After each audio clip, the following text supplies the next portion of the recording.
Antes de comenzar a discutir diabetes neonatal, me gustaría discutir dos casos de diabetes neonatal que vimos recientemente, más que nada para ilustrar el grado de variabilidad en la severidad clínica que se pueden ver en estos casos. El primer caso es de una niña de 3 semanas de vida que se presentó a la oficina del pediatra con historia de succión pobre, deshidratación, vómito, llanto persistente. La niña estaba deshidratada bien severamente y fue enviada al cuarto de urgencia, donde sus laboratorios demostraron que la niña tenía una glicemia de 939 miligramos por decilitro con un pH venoso de 6.98 y la presencia de cuerpos cetónicos en la orina. Esta niña había nacido a término con un peso de 2.9 kilogramos y había historia de diabetes gestacional en la madre, que recibió tratamiento con hipoglicemiantes orales. Por tanto, cuando la niña nació, se estuvieron midiendo niveles de glucosa en la unidad de recién nacidos, y la glucosa en el primer día estaba un poquito elevada, en 130 miligramos por decilitro. El segundo caso es el caso de una niña de 4 semanas de vida que se presentó al cuarto de urgencia después de tener diarrea persistente, letargia, irritabilidad, distensión abdominal y deshidratación severa. En el cuarto de urgencia, la glucosa en esta niña fue de 180 miligramos por decilitros, el pH venoso de 7.3 y la niña no tenía cuerpos cetónicos en la orina. Esta niña había nacido a las 37 semanas de vida con un peso bajo de 1.9 kilogramos y también había historia de diabetes gestacional en la madre que había sido tratada con dieta. Entonces, ¿cuál es la definición de diabetes neonatal? El diabetes neonatal se define como la persistencia de niveles de glucosa arriba de 150-200 miligramos por decilitro. Y se define como neonatal cuando se presenta en los primeros 6 meses de vida. En realidad se debe llamar diabetes de la infancia porque la edad promedio de presentación es a 7 semanas de vida, o sea, más allá del periodo que consideramos neonatal. La incidencia de diabetes neonatal es de 1 en 89,000 nacidos vivos y hay 3 subtipos. Puede ser diabetes neonatal transitoria, que se resuelve en los primeros meses de vida, diabetes neonatal permanente o diabetes neonatal asociada con manifestaciones extrapancreáticas, que definimos como diabetes neonatal sindrómica.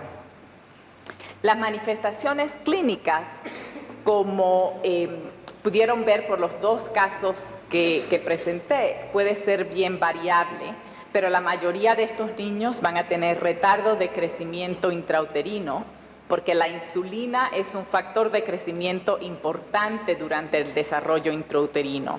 Y al haber deficiencia de insulina durante este periodo de gestación, el niño no crece apropiadamente. Hiperglicemia, que causa entonces glucosuria, y poliuria osmótica, que causa deshidratación y falla de crecimiento. La presentación y la evolución clínica, como dije anteriormente, es variable y depende de la causa molecular. Pero lo que entendemos hasta ahora de la patofisiología de diabetes neonatal es que la reducción en secreción de insulina es un punto básico en la patofisiología, y esto puede resultar ya sea por una reducción en la función de las células betas o una reducción en el número de células betas. La diabetes, como dije, puede ser diabetes neonatal transitoria, que se resuelve en los primeros meses de vida, diabetes neonatal permanente, o cuando está asociada con manifestaciones extrapancreáticas, diabetes neonatal sindrómica. En los últimos 15 a 20 años ha habido un desarrollo tremendo del descubrimiento de las causas moleculares de la diabetes neonatal.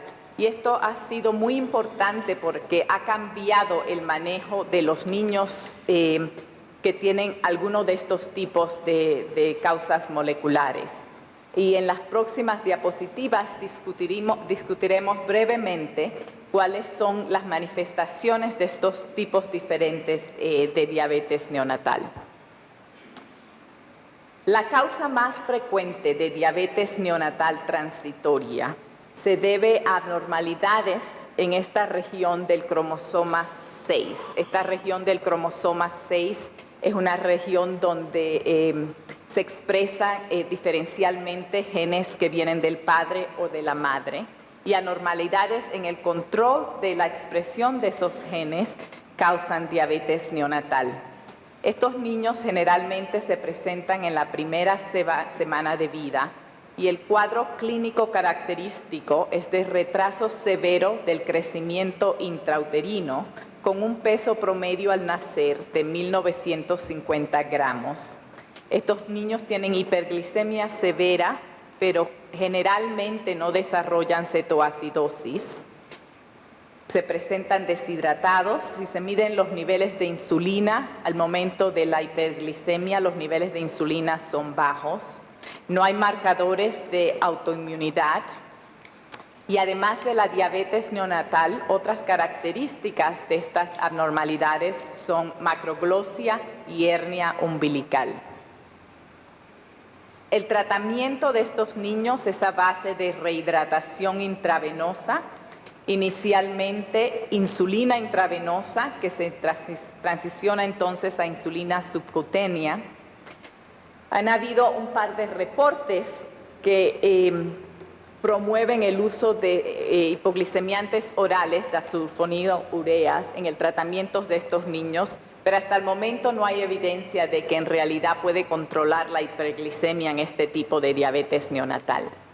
La evolución clínica de estos niños es muy interesante. Generalmente, con el tiempo, la necesidad de la dosis de insulina disminuye gradualmente, el niño comienza a ganar peso mejor y la diabetes se resuelve generalmente a una edad promedio de 3 meses. A veces hay un periodo de transición cuando la diabetes se resuelve, en que algunos de los niños desarrollan entonces hipoglicemia por un periodo limitado. Pero la mayoría de estos niños, a pesar de que la diabetes se resuelve completamente en ese primer año de vida, van a presentar diabetes más tarde en la pubertad. Entonces es un tipo de diabetes en el que se manifiesta inicialmente en el periodo neonatal.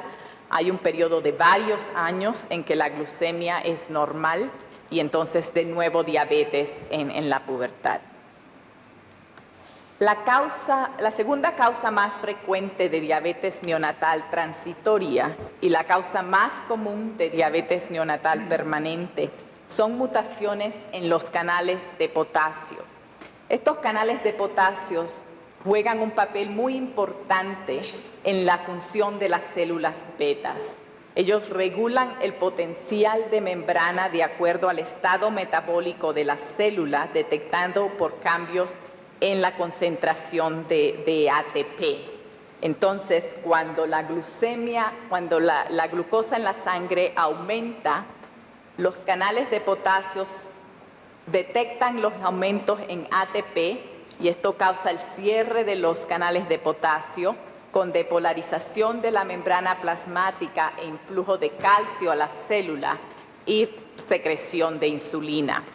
Lo que pasa en estos niños con diabetes neonatal debido a las mutaciones en los canales de potasio es que los canales de potasio son insensibles a los cambios de ATP y se mantienen abiertos. Al mantenerse abiertos, la membrana plasmática está hiperpolarizada todo el tiempo y a pesar de que la glucosa está aumentando, no hay secreción de insulina. Como dije anteriormente, mutaciones en estos canales de potasio son la causa más frecuente de diabetes neonatal permanente. Pueden causar hasta el 50% de los casos. Y la segunda causa más frecuente de los casos transitorios.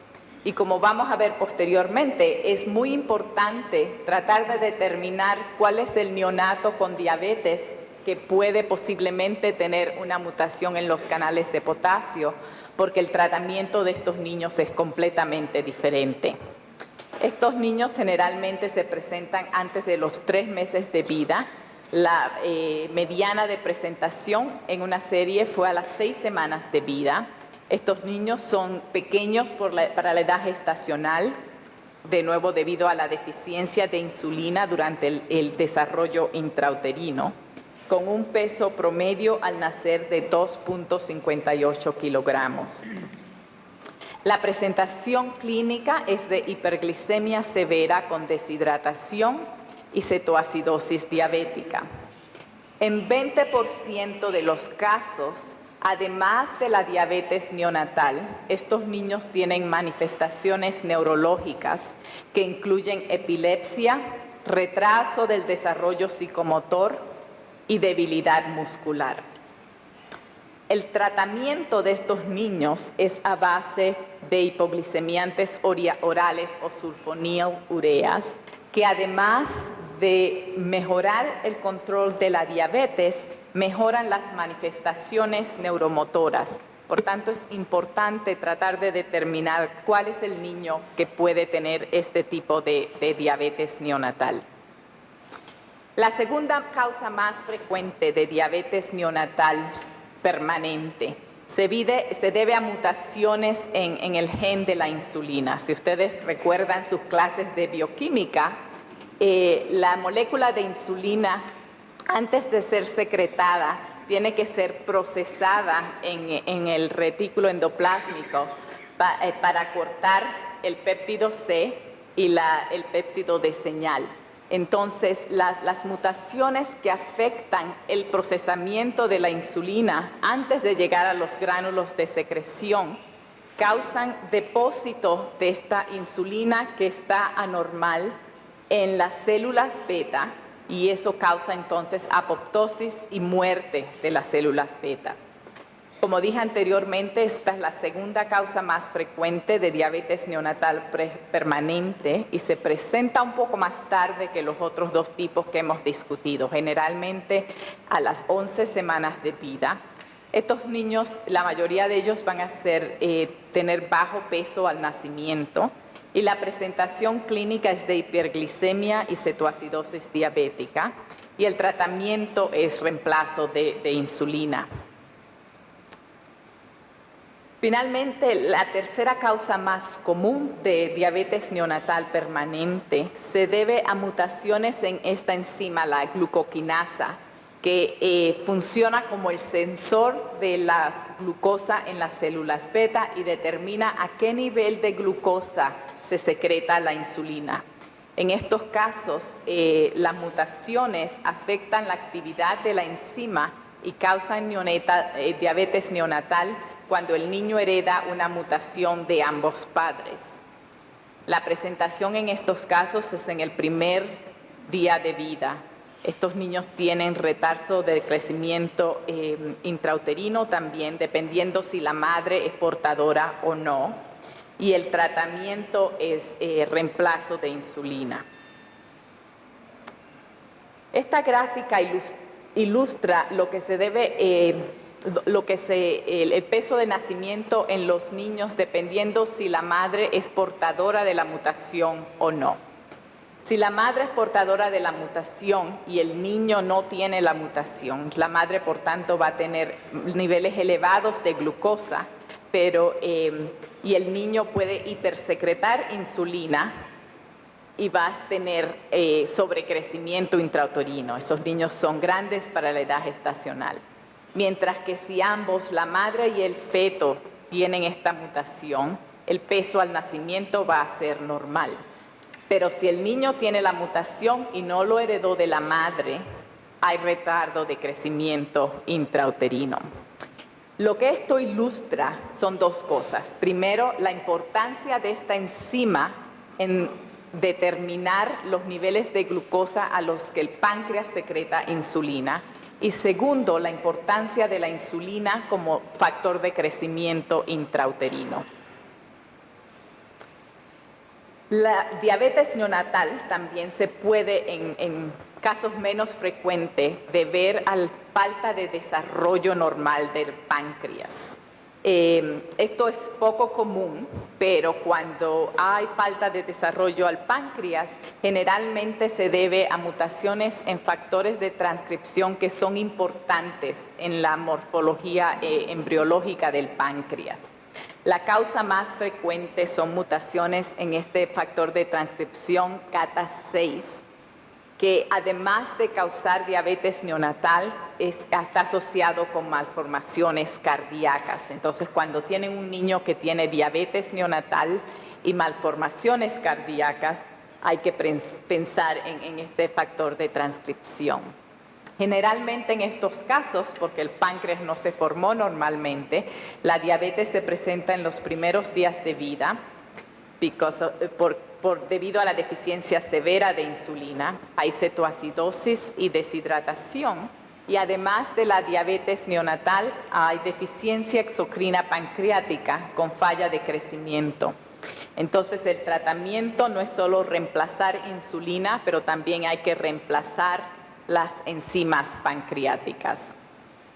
La diabetes neonatal también puede ser parte de otros síndromes variados, y esta no es una lista completa de todos los síndromes, pero una de las causas más frecuentes es este síndrome de diabetes, enteropatía y poliendocrinopatía, o IPEX síndrome por sus iniciales en inglés.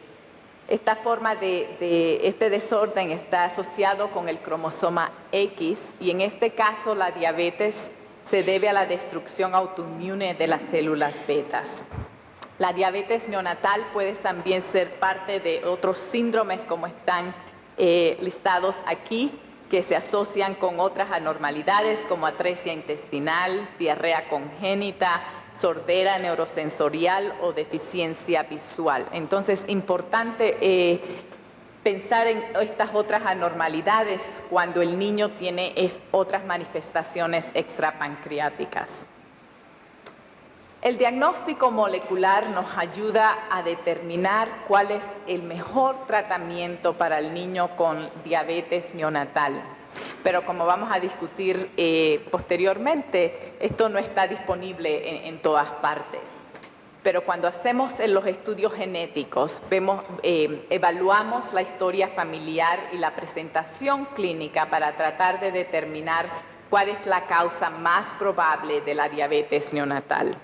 Así, si el padre o la madre están afectados, tenemos que pensar en las causas dominantes de diabetes neonatal, como son las mutaciones en los canales de potasio o las mutaciones en el gen de insulina.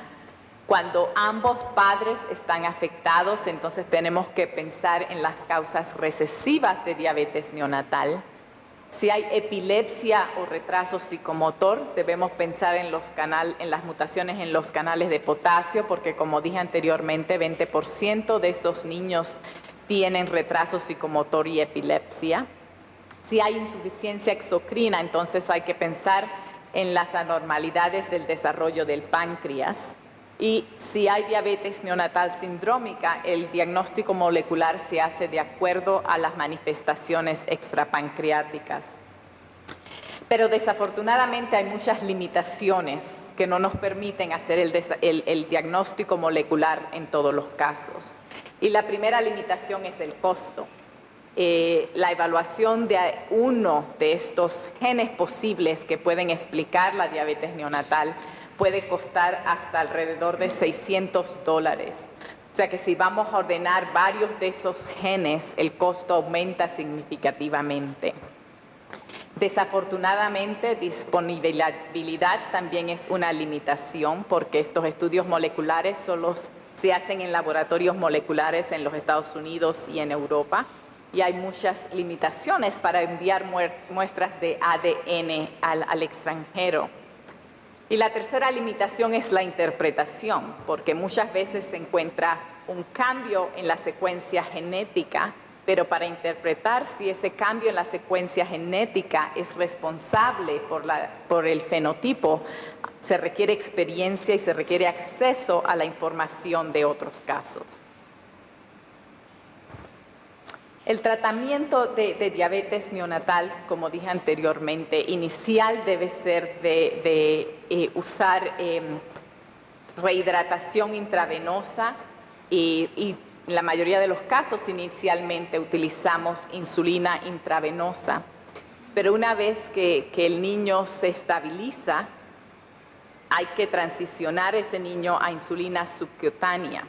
Y el uso de insulina subcutánea, entonces, en neonatos tiene muchas limitaciones. Primero, las dosis son muy pequeñas y las jeringuillas que utilizamos para administrar insulina no son apropiadas cuando la dosis es muy pequeña. Entonces, frecuentemente tenemos que diluir la insulina para poder administrar más volumen. En los niños pequeños, en el primer año de vida, preferimos usar insulina de acción prolongada en lugar de acción rápida, porque la insulina de acción rápida se asocia más frecuentemente con episodios de hipoglicemia. Y en realidad la forma más conveniente de tratar a estos niños es con una bomba de infusión que permite más flexibilidad en el manejo.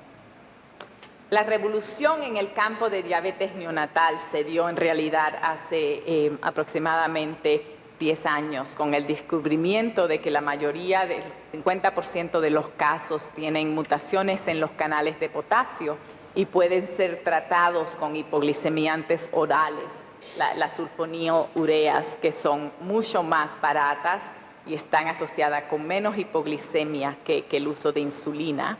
Generalmente las dosis que se requieren son más altas que las dosis que se utilizan en adultos con diabetes tipo 2.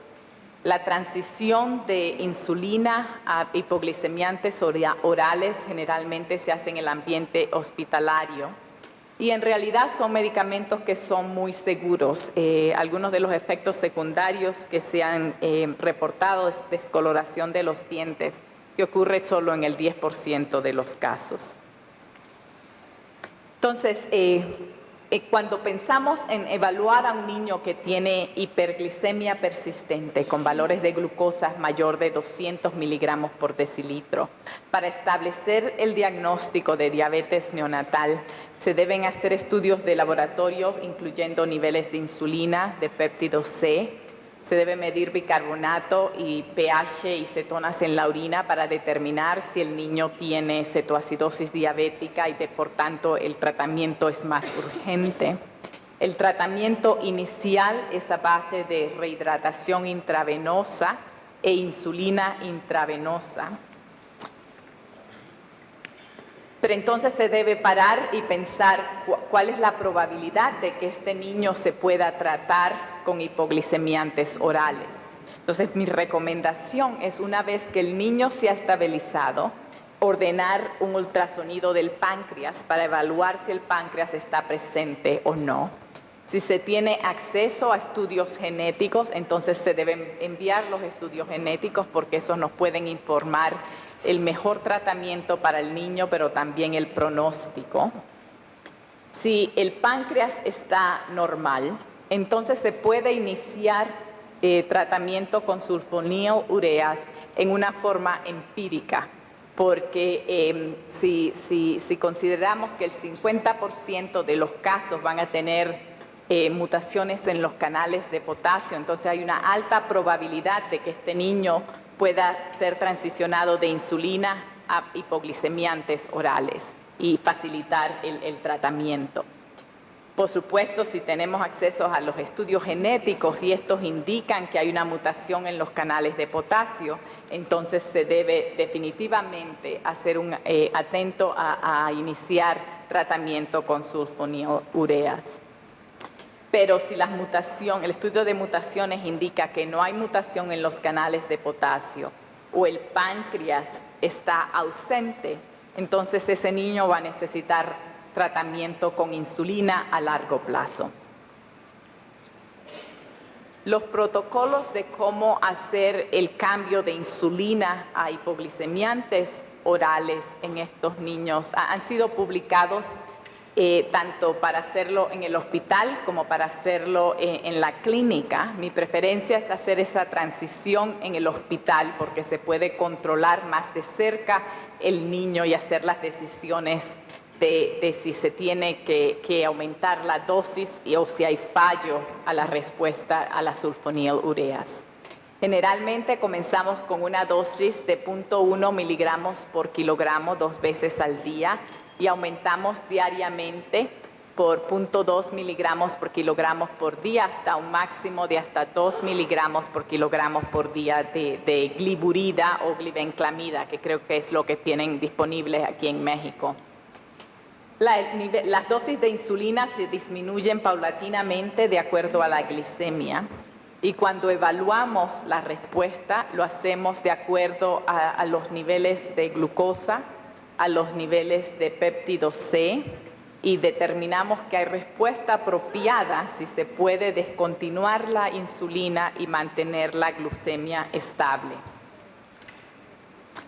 En esta figura, este estudio fue publicado en el New England Journal of Medicine en el 2006, cuando la primera serie de niños con diabetes neonatal fueron tratados con hipoglicemiantes orales. Y como pueden ver aquí, cuando estos niños fueron tratados con insulina, la hemoglobina glicosilada estaba tan alta como 12, mientras que cuando los niños fueron transicionados al tratamiento con hipoglicemiantes orales sulfonilureas, la hemoglobina glicosilada mejoró significativamente. Y más importante, los niveles de hemoglobina glicosilada se mantuvieron normales al transcurso del tratamiento hasta por un año. Y ahora sabemos que estos niños se pueden tratar a largo plazo con estos medicamentos orales sin necesidad de utilizar insulina. Lo que pasa aquí es que las sulfonilureas se unen a los canales de potasio y permiten que se cierren estos canales de potasio en respuestas a aumentos de ATP, y esto potencia la secreción de insulina. Básicamente se restaura la función normal de las células betas. Es uno de los pocos casos en que no estamos reemplazando insulina en el tratamiento de diabetes, pero estamos modificando la normalidad que causó la diabetes neonatal. Entonces vamos a regresar a los dos casos que presenté al principio. El primer caso, si recuerdan, era una niña de 3 meses que se presentó con diabetes, cetoacidosis diabética. Esta niña fue admitida inmediatamente después que sus niveles de glucosa se determinaron en 900 miligramos por decilitro y se inició hidratación e insulina intravenosa. Una vez que el estado metabólico se mejoró, la niña fue enviada a la casa con insulina subcutánea, pero a la misma vez habíamos enviado estudios genéticos que determinaron que la niña tenía una mutación en los canales de potasio. Entonces la niña fue readmitida 2 meses más tarde para hacer esta transición de insulina a medicamentos orales. Como pueden ver aquí en las barras en vino, es la dosis de insulina diaria durante esta hospitalización. En las barras en azul son las dosis de gliburida durante la hospitalización. Y en rojo son los niveles de péptido C. Entonces, a medida que aumentamos la dosis de gliburida, pudimos disminuir la dosis de insulina con restauración de niveles normales del péptido C. Entonces, la niña fue tratada exitosamente con gliburida. El segundo caso, fue la niña que se presentó con diarrea persistente y con niveles de glucosa que estaban solamente elevados a 180 miligramos por decilitro al momento de la presentación. Esta niña estaba severamente deshidratada y se inició hidratación intravenosa, insulina intravenosa. La diarrea persistía y por tanto se tuvo que iniciar alimentación parenteral.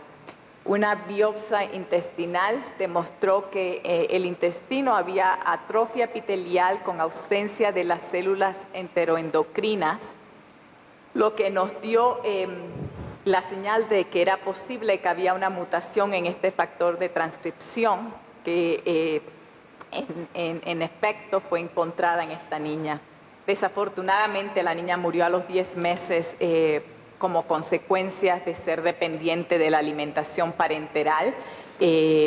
La diabetes la pudimos controlar, pero la diarrea y la mala absorción no la pudimos controlar y la niña murió de falla hepática debido a la alimentación parenteral.